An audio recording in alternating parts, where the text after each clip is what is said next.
Maybe we do. Maybe we just need to be ruled by a king who is Yeah. obsessed with being the funniest person in the room at all times. Is that a stable model of leadership? You saying you want us to be ruled by James Corden? No, that's not what I'm saying.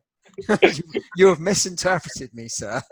The man, he needs to be the funniest man in the room at all times. I don't see where. Except for in Cats. Oh, Bustopher Jones. He probably was the funniest man in the room in Cats, but only because everyone else was so horrifying. I mean, there is a cat named Skimbleshanks. Is that the one who lives on the train? Yeah, yeah, he's the railway cat. Oh, I remembered that. That's good. Yeah, I'm really impressed with myself because there I you sat go. through that film recently. Every scene, I was like, is the Taylor Swift cat going to appear yet? And at one point, I thought I had missed her and it was just like a background cameo.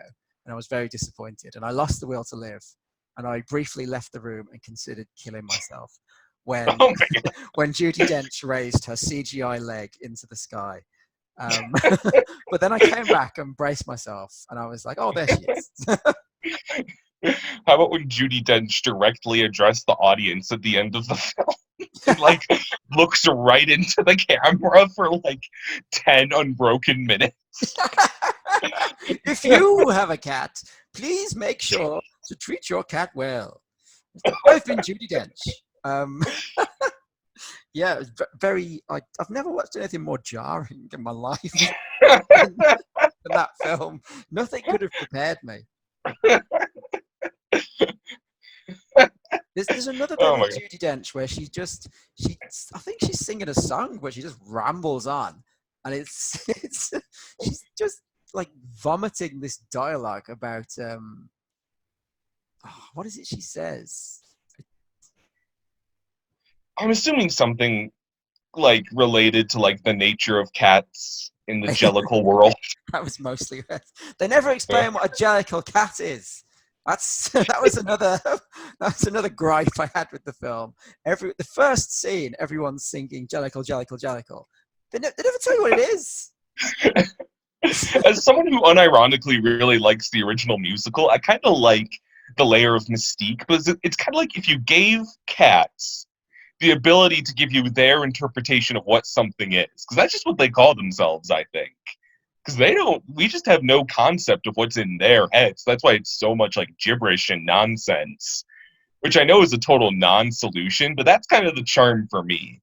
Uh, that being said, when Rebel Wilson was eating the baby-faced cockroaches, My anxiety throughout that scene when it's, the mice were bad enough, and then an army of cockroaches dancing around the room. I felt like Sideshow Bob in the Cape Fear episode of The Simpsons, where he's being trampled on by the parade, and you just hear "not the elephants," and that was me, just like "not the cockroaches." oh my fucking cats. Uh, you know that was supposed to be. There's an alternate universe where we talk about that on the animates because it was supposed to be like a hand drawn film with like Don Bluth style cats. Really? Yeah, I would have loved that because I genuinely love the songs of the show. Uh, I think that would have been great. That would have been good. Don Bluth could have made that work. That's his style. Yeah, Weird, like slightly dark back alley cat shenanigans. I mean it'd be hard for him to make a scarier. Oh crap, not Mr. Mistopheles is the magician. Who's the oh gosh. McCavity. It'd be hard for him to make a scarier McCavity than Idris Elba already is. Idris Elba in a coat. I noticed that all the dignified actors wore clothes, and I assume this is because they were like, "Ugh, I'm not debasing myself by walking around in the nude." Okay. Like Ian McKellen gets a trench coat, Judi Dench gets a big fluffy coat, and Idris Elba gets like a big sort of jacket and hat, doesn't he? He throws it off at the end, though. He completely Yes, drops trow to latch onto the heaviside layer.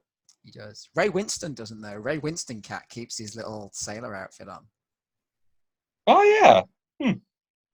in one of the most bizarre performances in the film. Which one was he again? He's the cat who works as a henchman for Idris Elba. Oh, the one who's the big scary one who kind of muscles in on them. I think so, yeah. So, fun fact: that cat They're is all cut. scary. I mean, true. The Ray Winston cat, that particular one, was actually cut from the stage version, and they revived him for the movie. Well, they needed a henchman, I guess, for that Yeah, movie. they needed something. I applaud their utility.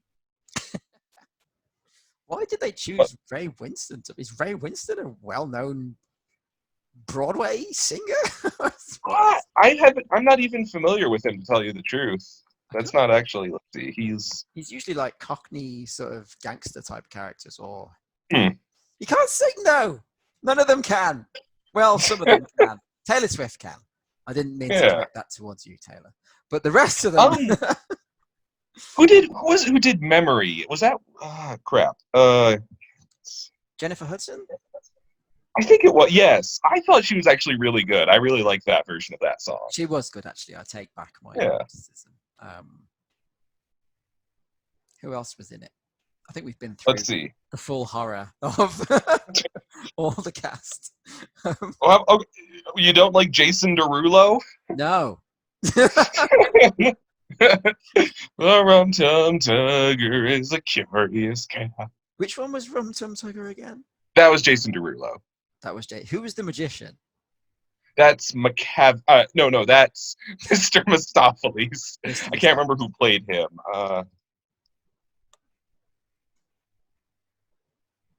Magical Mr. Mistopheles. Laurie Davidson is Mr. Mistopheles. I'm not super familiar with him. Oh, I have no idea who that is. He's only 28. He's relatively a newcomer by the looks of it. I see. Yeah. Well, he'll remain one after Cats. Well, thanks for joining our Thanksgiving podcast. I want you to leave in all the Cats discourse.